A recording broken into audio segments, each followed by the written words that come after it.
So, welcome to our latest blog. We're driving to Comic-Con with butterflies in my stomach, presenting footage for the first time. It was always a slightly intimidating and scary thing. Plus, I've got to face a day of interviews. But another 10 hours and it'll all be behind us.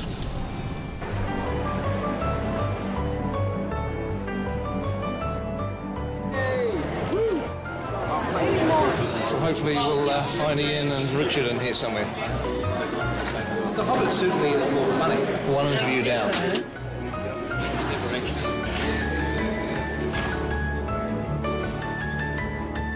When I call you guys up on stage... We're coming out one at a time. Yes. I saw on the One Ring this morning that people have been camping out since Wednesday to get into Hall H. Those are the sorts of people that I like hanging out with. I'm going to be going on soon, and I've been recruited to do some vlog filming with my iPhone, because this camera isn't allowed on stage, but nobody's going to stop me shooting with my iPhone.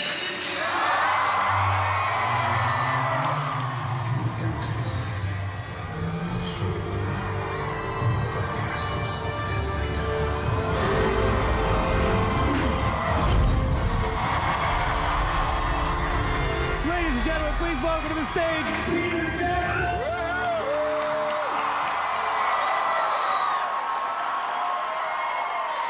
Let's bring up a few of our friends that we have here. Philippa Boyens, Andy Serkis, Richard Armitage, Martin Freeman, Sir Ian McKellen. We also have a surprise guest, Elijah Wood. I love you guys. I came all the way from Brazil just because of you. Thank you. I spent all my money on this trip, but it was worth it. These are the people that we're making the film for, and I'm really happy that it was received in such a great way. I'd just like you to do something for all the people that couldn't be here. Could you just say hi from Comic-Con? 1, 2, 3. Fantastic. No need for a take two. That was bloody good. And so now we would like to show you a little bit of what we showed the audience in Hall H.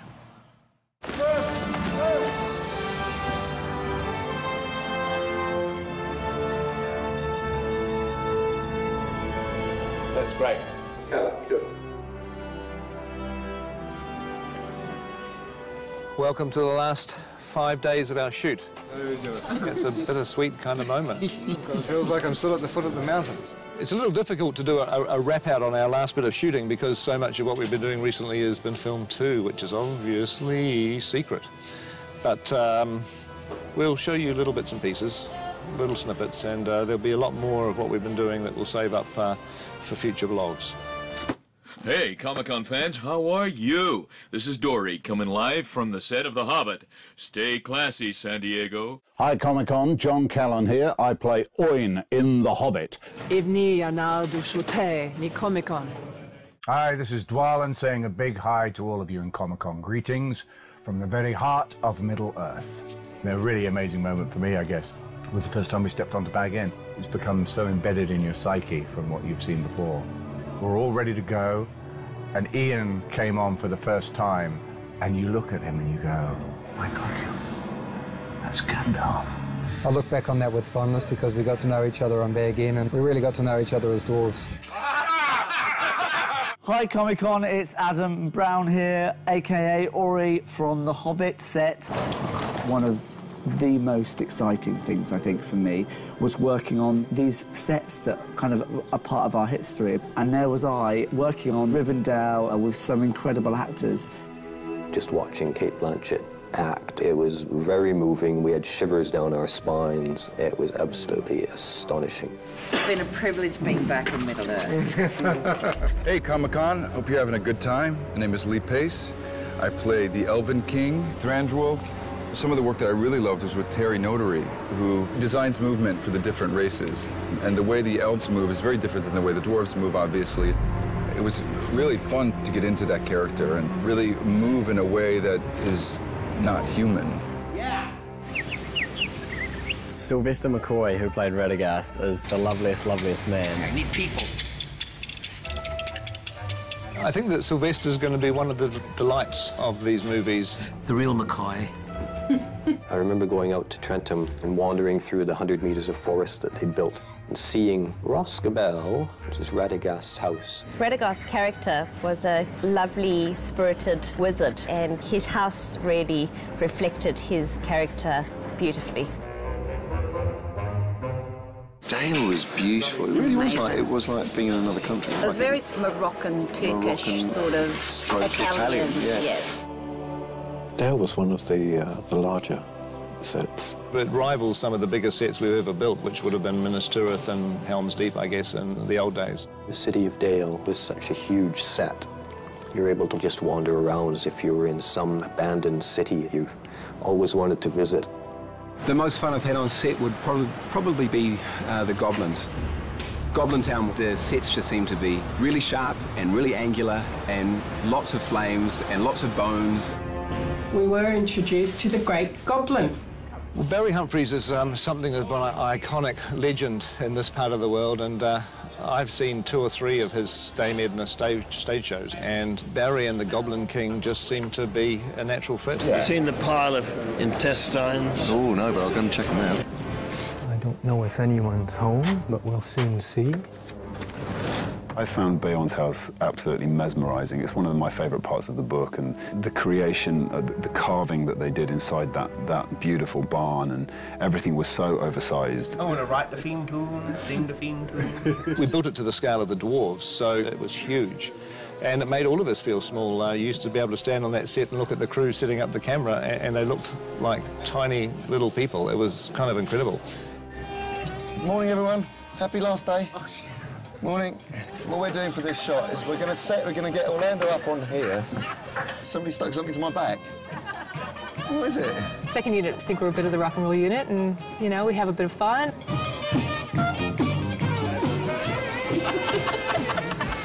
Greg's shorts, I think. That's me, Yeah. Just loop it, bro. Just loop it. No problem. I'm disturbed. It's like an 8-year-old schoolboy. What do you mean it's like an 8-year-old schoolboy?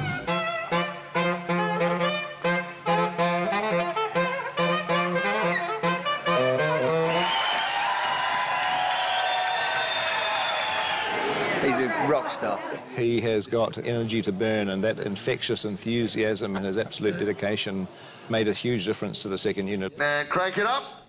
And in 3, 2, 1, action! And cut! That is a wrap for the second unit. Second unit! There's a mixture of emotions.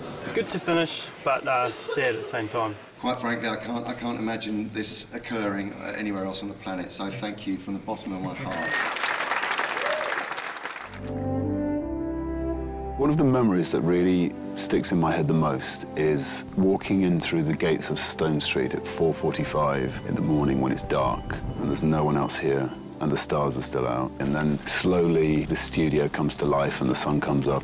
I saw a lot of those days. You're going to be getting up at 5:30 in the morning for a year and a half, at least 12 hours a day. Morning. You literally just wake up every morning and go shoot a movie, and it seems to last a lifetime. This is the kind of movie where it changes everybody's lives.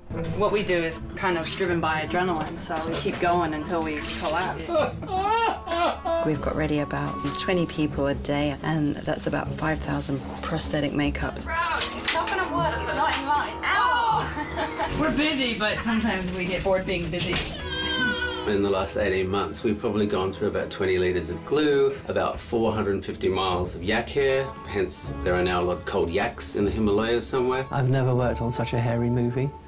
Even I'm sporting a beard now, and I've never had a beard before, so it's obviously sort of rubbing off somewhere along the line. Just the sheer amount of lead characters with costumes. For some reason, they all want to wear costumes. They all want pants, they all want shoes made for an enormous amount of costumes. All of these clothes to nearly the back of the truck is Bilbo. For Smorg's Lair, we used so much gold paint, I used everything in Australasia, and we had to get it from Germany. Wunderbar. 22,817,520 feet if we were shooting 35mm like this. And I'm really glad we're not. I'm sure that I've done over 2,500 drawings. I kept my pencil stubs.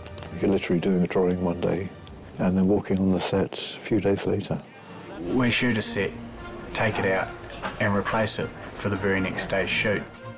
They put up the most incredible sets. You walk in the night before and it's not finished and you think, my God, how are we ever going to be in here tomorrow filming? And yet you walk in 8 o'clock the next morning and it's ready to go. To me, that's probably one of the most gratifying things on this whole picture, that all these people force through impossible odds and create these beautiful things.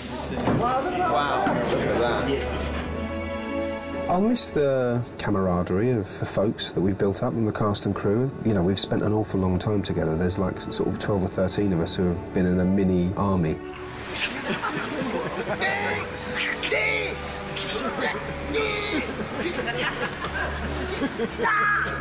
Well, I mean, they're all people I would love to work with again. Fantastic cast. I'm surrounded by these mates. I'm surrounded by my comrades. I'm surrounded by these great actors. Please, not every time. Get off. I mean... You get so close that you're able to freely abuse them on a daily basis and they don't seem to mind. And that's the poster. But a very high quality of human beings involved. Pretty soon we won't be all together as gang, which is going to be sad. We'll all miss each other terribly. You're getting to come to work with a group of people that you love working with, that you love hanging out with. It's a real family.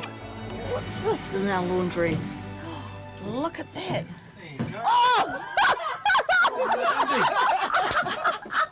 Red-handed. What happens on the Hobbit stays on the Hobbit.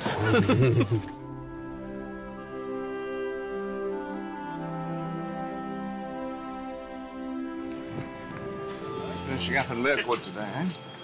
It's the old, you know, finish with a bang.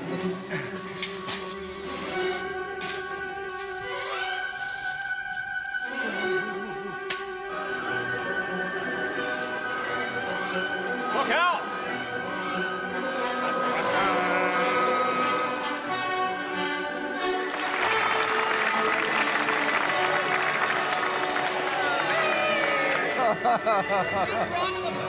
I'm gonna miss you. I'm gonna miss you, man.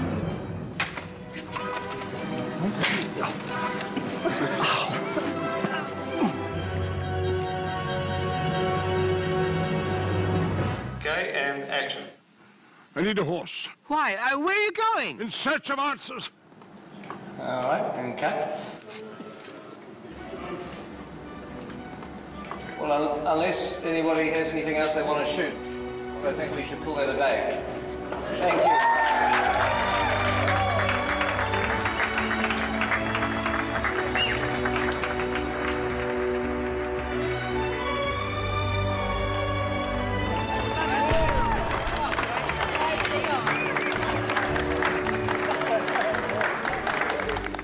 Well, obviously, I just want to say thank you to everybody, an incredible cast, incredible crew.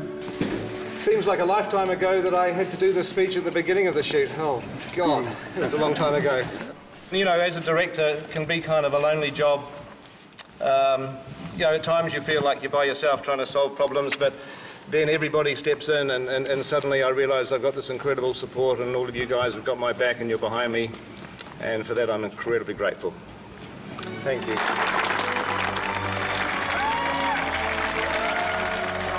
Peter's Bubbles right next door.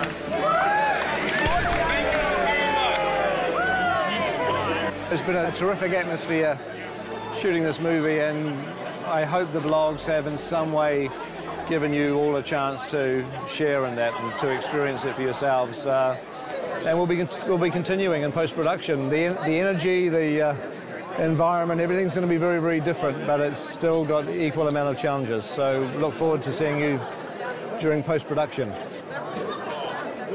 It's just lemonade, honestly. Come on, show some love. Put your arm around the person next to you.